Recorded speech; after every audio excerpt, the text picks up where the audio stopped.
You've been told protein comes in plastic tubs, whey powder, bone broth, grass-fed beef from a butcher who charges by the gram. Your fridge is full of it, your bank account feels it, and the entire time 15 plants have been growing wild in your yard, your sidewalk cracks, your forgotten lots, every single one of them carrying more protein per ounce than the steak you paid $40 for last weekend. You've walked past them 1,000 times. Most people pull them up and call them weeds. Some farmers literally spray them with poison every spring. Yet ancient warriors ran on these plants. Roman gladiators ate one of them daily. NASA chose another to feed astronauts in space.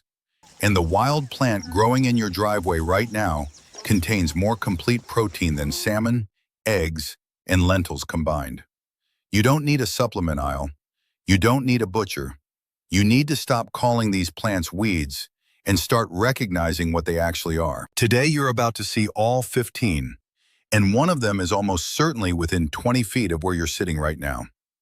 One rule before we begin: do not harvest anything until you hear the safety guidance near the end. Where you pick matters as much as what you pick. Before we count the 15, you need to understand how the comparison works.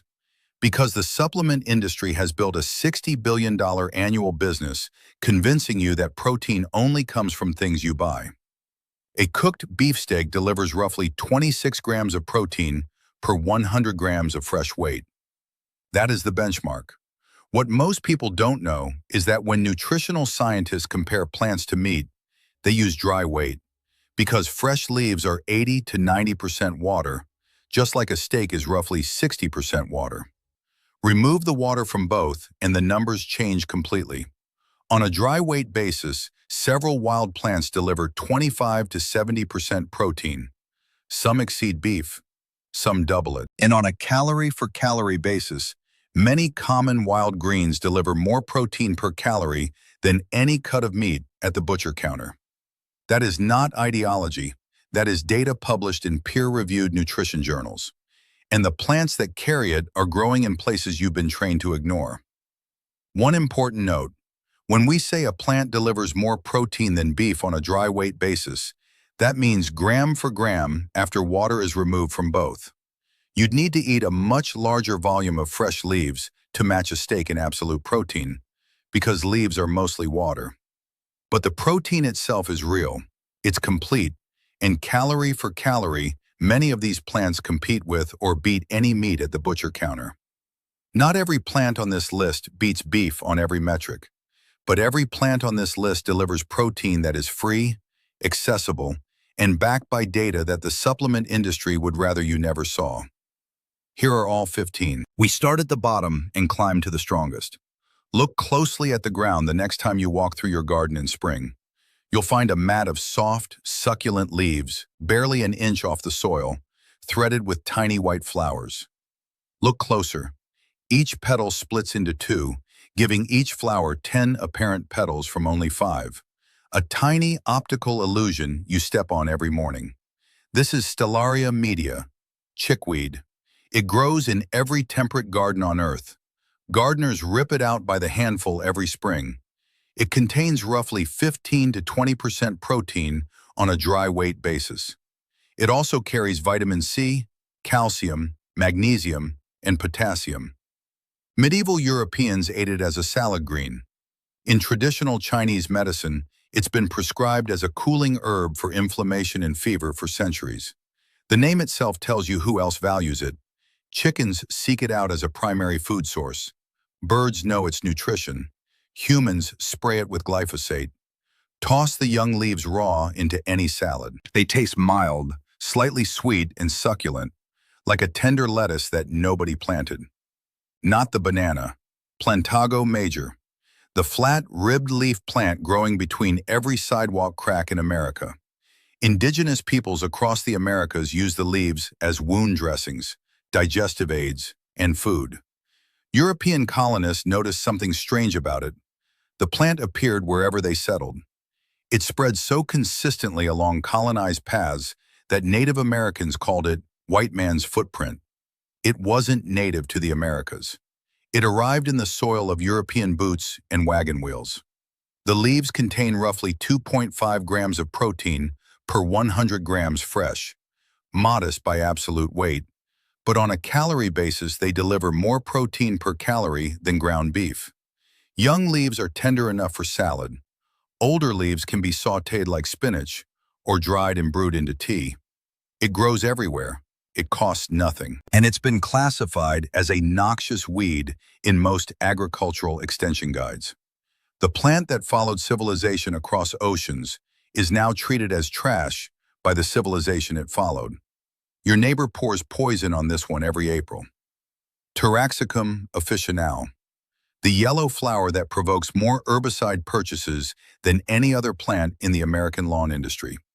Dandelion greens deliver 2.7 grams of protein per 100 grams fresh, along with 187% of the daily value of vitamin A, 32% of vitamin C, and significant iron and calcium. Calorie for calorie, not gram for gram of fresh leaf, dandelion greens provide more protein than beef sirloin. The entire plant is edible. Roots roasted into coffee substitute, flowers fermented into wine, leaves eaten raw in salads across France, Italy, and Greece for centuries. The French call it pissenlit. During both World Wars, when supply lines collapsed and real coffee vanished from shelves, families across Britain and Germany roasted dandelion root as a substitute. It was survival food for two continents in the worst decades of the 20th century. Today, whole industries exist to eliminate it from lawns. Meanwhile, European specialty markets sell it for $12 a pound. You met this one before if you've been following these vaults. Portulaca oleracea. The succulent with red stems crawling through driveway cracks. It contains the highest concentration of omega-3 fatty acids ever measured in a land plant. But it also delivers protein. On a dry weight basis, purslane contains approximately 18 to 22% protein, with all essential amino acids present, though you'd need a large serving of fresh leaves to match a steak, since the fresh plant is over 90% water. It produces a rare plant-based form of EPA, a marine omega-3 that scientists previously believed only fish and algae could make. Yale confirmed it in 2022. The herbicide industry spends billions making sure you destroy it. Eat it raw for a lemony, slightly salty crunch. Sauté it like spinach. Add it to smoothies.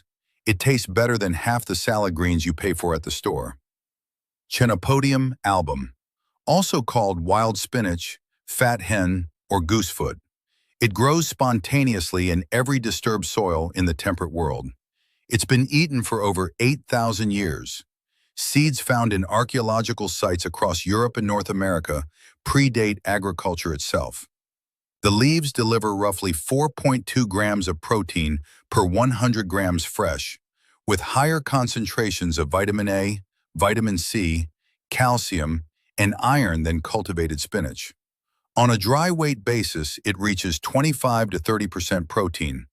The Aztecs cultivated its close relative, Chenopodium quinoa. Yes, lamb's quarters is the wild ancestor of quinoa. The weed you've been pulling out of your garden is genetically related to the superfood you've been paying $8 a bag for at the health food store. But if you think a weed outperforming quinoa is surprising, the next plant on this list was so powerful that an empire burned it. Amaranthus retroflexus, called pigweed, declared a noxious weed across the American agricultural belt. It grows in every state. Its leaves contain roughly 3.5 to 4 grams of protein per 100 grams fresh, and on a dry weight basis, the leaves reach 20 to 25% protein. The seeds are even higher, at 13 to 14 grams per 100 grams, with complete essential amino acids. The Aztecs built an empire on amaranth grain. When the Spanish conquistadors arrived in the 1500s, they burned the amaranth fields and banned its cultivation. Not because it failed as a crop, because it was too central to Aztec religious ceremony. They destroyed a civilization's primary protein source to break its spiritual identity. The plant they tried to eradicate is now growing in every abandoned lot in the country. 7 of 15. And already a pattern. Every plant you've seen so far has been classified as a weed by the same agricultural systems that sell you protein in bags.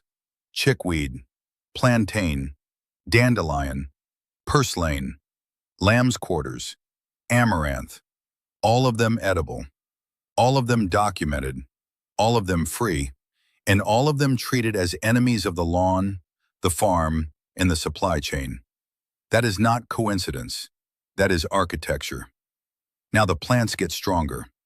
What do you think Hippocrates was feeding his patients? Nasturtium officinale. It grows wild along streams and in wet ditches across North America, Europe, and Asia. The CDC once ranked it the most nutrient-dense vegetable on Earth, scoring a perfect 100 on their aggregate nutrient density index. It contains 2.3 grams of protein per 100 grams fresh, but only 11 calories. That means calorie for calorie, watercress delivers more protein than chicken breast. Roman soldiers ate it on long marches. Hippocrates built his first hospital on the island of Kos, specifically near a stream where watercress grew wild, so he could feed it to patients. It's been prescribed as medicine for over 2,400 years. It grows for free in running water, and the supplement industry would prefer you bought capsules instead. Pick it from clean, flowing streams. Eat it raw. It has a sharp, peppery bite that makes every other salad green taste like cardboard. The vine that ate the South. America spends $500 million a year trying to kill it. In Japan, the roots have been processed into premium starch for over 400 years. But the leaves are where the protein hides. Kudzu leaves are nutritionally equivalent to alfalfa, one of the highest protein forage crops on Earth, delivering roughly 15 to 20% protein on a dry weight basis. The vine also fixes atmospheric nitrogen at 235 kilograms per hectare per year. It is simultaneously one of the most hated plants in America and one of the most protein-dense wild greens growing across 32 states. The young leaves cook like spinach. The shoots stir-fry like asparagus.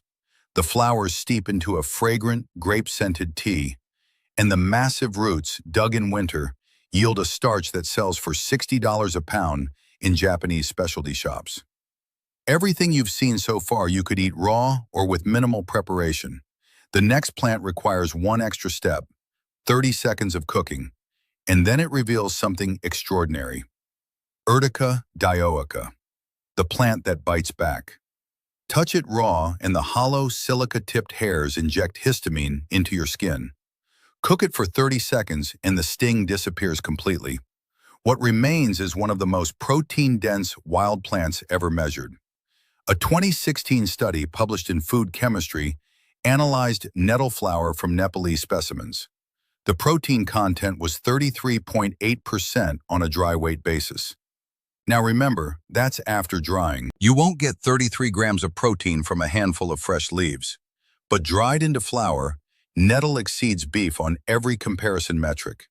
It also exceeded wheat and barley flour in protein, fiber, and bioactive compounds.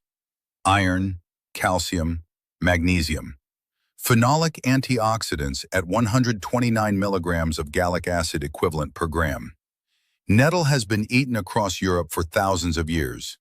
In the Scottish Highlands, nettle soup was a springtime staple. In Scandinavian tradition, nettle was the first green food available after winter. It grows wild in every temperate forest edge, ditch, and shaded garden in the Northern Hemisphere.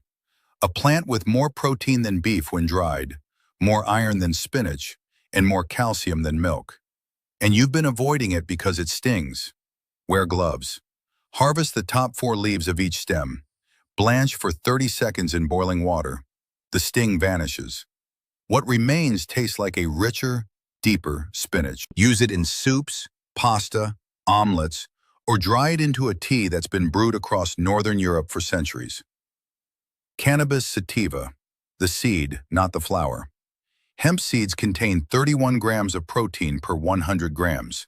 That exceeds beef on a fresh weight basis. No dry weight conversion needed. That number is real, gram for gram, right out of the bag. The protein is composed of 2 highly digestible globular proteins, edestin, and albumin, containing all 9 essential amino acids. The omega-6 to omega-3 ratio sits at 3 to 1, the range nutritional scientists consider optimal for cardiovascular health. Hemp was one of the first crops cultivated by humans. It was grown legally in America for 300 years. Then 3 Men and a Tax Act made it illegal. The seed that exceeds beef in protein was classified as a Schedule I drug alongside heroin until 2018. It costs less than $10 a pound today. It grows in all 50 states, and for half a century, you weren't allowed to plant it. Moringa oleifera, called the miracle tree in South Asia and sub-Saharan Africa. The leaves contain 25 to 30% protein on a dry weight basis, with all essential amino acids. In dried, concentrated form, they deliver 9 times more protein than yogurt, 17 times more calcium than milk, 25 times more iron than spinach, and 15 times more potassium than bananas. A daily intake of just 10 grams of dried moringa leaf powder has been documented to help malnourished children recover body weight and improve health indicators within weeks. Moringa grows in the most food-insecure regions on Earth. It tolerates drought. It grows in poor soil. It reaches 8 meters tall in its first year from seed. The tree is native to northern India, but now grows across 90 tropical countries. It is one of the most studied plant-based protein sources in modern nutritional science. And yet most Western grocery stores don't carry it. The supplement aisle sells moringa capsules for $25 a bottle. The tree grows for free in the regions that need it most. If you live in the tropics, pick the young leaves and cook them like any green, sautéed with garlic, stirred into soups, or dried and powdered into a protein-dense flour you can add to anything. We've covered land, we've covered streams. Now we leave the soil behind entirely. From here, the protein doesn't grow in dirt, it grows in water. And the numbers stop making sense. Picture the surface of a still pond. That green carpet you've been calling scum? Pick up a handful. It weighs almost nothing. Each frond is smaller than your fingernail. And what you're holding is one of the fastest protein factories on Earth. Lemna and Wolfia species, the smallest flowering plants in existence. They contain 25 to 45% protein on a dry weight basis. In concentrated dried form that rivals soy and matches the amino acid profile of animal protein. They double their biomass every 48 hours. An acre of duckweed produces more protein per year than an acre of soybeans. No soil, no fertilizer, no pesticide. But here's what makes duckweed strange. It doesn't just grow food, it cleans water while it does it. It absorbs nitrogen and phosphorus from the surface, functioning simultaneously as a water purifier and a protein crop. NASA studied it for space-based food production. The United Nations flagged it as a potential answer to global food insecurity. In Southeast Asia, it's been eaten in soups and omelets for generations. The taste is closer to watercress than to pond water. Skim it, rinse it in clean water, blend it into smoothies, or dry it into a bright green powder. Now, if duckweed sounds efficient, the next entry makes it look slow. You're about to meet a plant that breaks the rules of agriculture. A tiny floating fern. From above, it looks like green velvet laid over the surface of a rice paddy. Vietnamese and Chinese farmers have cultivated it for over 1,000 years. Not as food, but as fertilizer.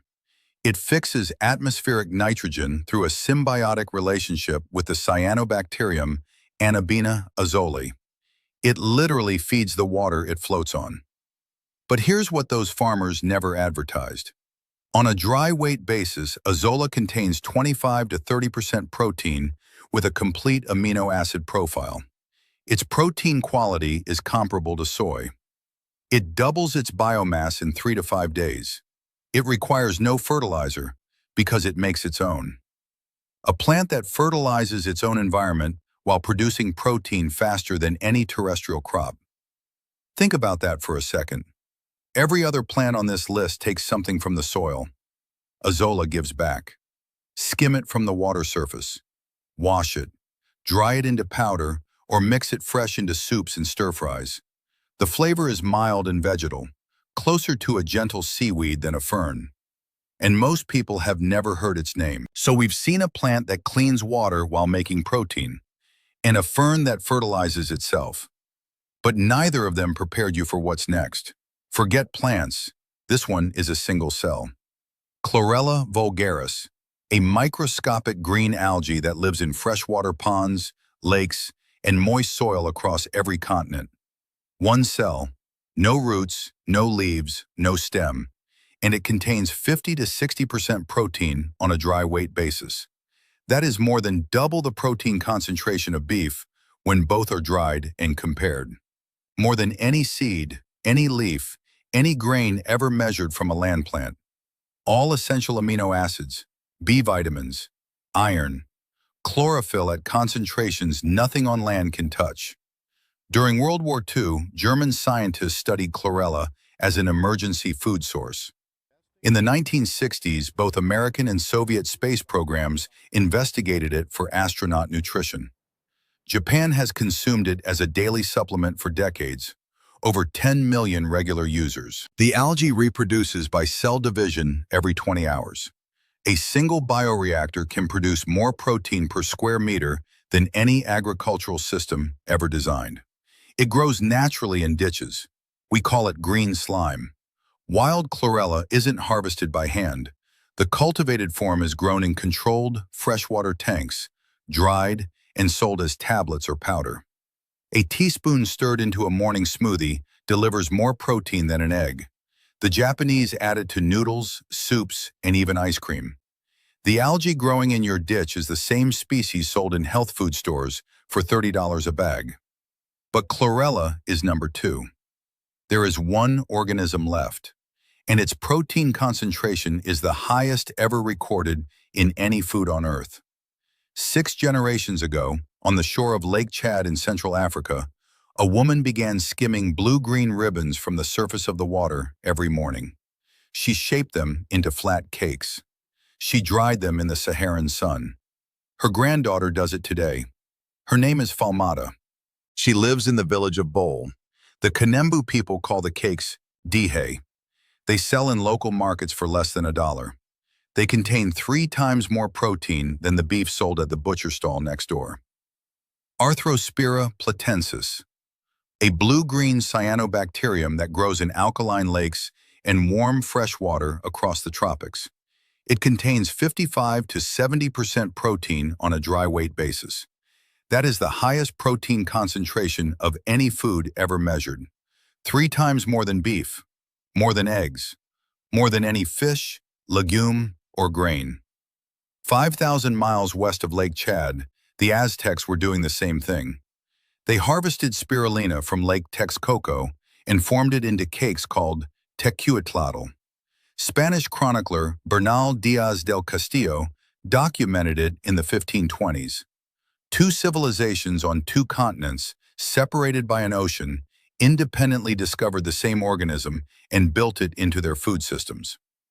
NASA selected spirulina as a primary candidate for long-duration space missions. The European Space Agency confirmed it. 1 kilogram of spirulina delivers more protein than 1 kilogram of beef, more beta-carotene than carrots, more iron than spinach, and more antioxidants than blueberries. It contains all essential amino acids. It is a complete protein by every clinical definition. It grows naturally in alkaline ponds. It can be cultivated in a backyard tub with nothing more than water, sunlight, and a mineral solution. The Aztecs ate it as a cake. The Kanembu dry it in the sun. You can stir a teaspoon of the powder into water, juice, or a smoothie every morning. The taste is strong, earthy, and green, an acquired flavor that 10 million Japanese consumers have already acquired. And the $60 billion supplement industry sells it back to you in capsules at a 4,000% markup when you could grow it in a plastic tub on your balcony. 15 plants, every one of them edible. Every one of them documented in peer-reviewed literature. Every one of them growing wild or easily cultivated without industrial inputs. And every one of them either classified as a weed, ignored by institutional agriculture, or sold back to you at a markup by the same industries that never told you they existed. This is not coincidence. The global protein market, meat, dairy, supplements, plant-based alternatives, generates over $400 billion in annual revenue. That revenue depends on a single assumption, that protein must be purchased. The 15 plants on this list violate that assumption. They grow without permission. They reproduce without patent. They deliver protein without a supply chain. And the moment you learn to recognize them, you stop being a customer. That is why you were never taught their names. You don't need a farm. You don't need a greenhouse. You don't need a subscription box or a meal kit delivered to your door. Walk outside. If you live in a temperate climate, dandelion, plantain, chickweed, lamb's quarters, and stinging nettle are likely growing within 100 feet of your front door right now. If you live near water, watercress, duckweed, and chlorella are growing in the nearest ditch or pond. If you live in the tropics, moringa is growing wild on roadsides. Now the rule we promised at the beginning: harvest only from areas confirmed free of herbicide and pesticide treatment. Roadsides, treated lawns, and commercial farm edges are contaminated zones. The plants are safe, the chemicals poured on them are not. Move to untreated areas, forest edges, abandoned lots, private gardens, wild stream banks. If you aren't certain an area is chemical-free, don't harvest from it. For aquatic plants like watercress, harvest only from clean, flowing water, never from stagnant runoff or water downstream of agricultural fields. For the algae and aquatic species, spirulina, chlorella, duckweed, azolla, start with commercially cultivated forms before attempting wild harvest. Quality-controlled powder and tablets are widely available and inexpensive. Once you learn the basics, home cultivation in clean water is straightforward. Learn to identify 5 of these 15. That's all it takes. 5 plants, 5 free protein sources, 5 reasons you never need to buy another $40 tub of whey powder. The story of these 15 plants is not about nutrition. It's about who profits when you believe protein is scarce. For thousands of years, humans ate what grew. They didn't buy it in packages. They didn't order it from warehouses. They walked outside, identified what was edible, and fed themselves. That knowledge wasn't primitive, it was sovereignty. It meant you could feed your family without asking permission from a supply chain. The modern food system replaced that sovereignty with dependency. It replaced knowledge with branding. It replaced free food with $40 steaks and $60 supplement tubs. And it made sure you never learned the names of the plants growing in your own yard. Spirulina, nettle, moringa, duckweed, lamb's quarters, purslane, dandelion. They are not weeds. They are not decoration. They are not pond scum. They are the most efficient protein sources on Earth. They grow for free, and now you know. 15 plants, every one of them wilder, cheaper, and more protein-dense than what you bought at the grocery store this week. Roman gladiators ate one of them. NASA studied another. The Aztecs built a civilization on a third. And most of them are growing within walking distance of where you're sitting right now. The supplement industry hopes you forget this list by tomorrow. Don't. If this vault opens something for you, subscribe to Nature Unearthed and hit the bell. The next vault covers the 7 wild plants that could replace every pill in your medicine cabinet and the one your doctor has never mentioned. Every like and every share preserves what they tried to erase.